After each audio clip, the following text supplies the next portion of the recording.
आपला महाराष्ट्र यूट्यूब चॅनलमध्ये आपले स्वागत आहे। मुख्य संपादक शमशेर खान गोलंदाज। उदगीर शहरातील पेठ दरवाजा परिसरात विहिरीत मृतदेह आढळल्याने खळबळ।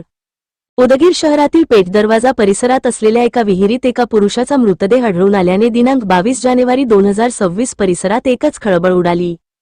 गोरखंड बहुउद्देशीय संस्थेचे सचिव हाशमी सलीम सर यांना माहिती मिळताच पेठ दरवाजा परिसरातील नागरिकांना विहिरीत काहीतरी तरंगताना दिसल्याने त्यांनी तात्काळ याबाबत माहिती दिली। घटनेची माहिती मिळताच गोरखंड बहुउद्देशीय संस्थेचे सचिव हाशमी सलीम सर यांनी घटनास्थळी धाव घेऊन स्थानिक नागरिकांच्या मदतीने गोरखंड बहुउद्देशीयची टीम मृतदेह विहिरीतून बाहेर काढला। दरम्यान या घटनेची माहिती पोलिसांना देण्यात आली असता उदगीर पोलीस तात्काळ घटनास्थळी दाखल झाले। पोलिसांनी घटनास्थळाचा पंचनामा करून मृतदेह ताब्यात घेतला असून पुढील तपासासाठी मृतदेह उदगीर येथील शासकीय रुग्णालयात शवविच्छेदनासाठी पाठवण्यात आला आहे।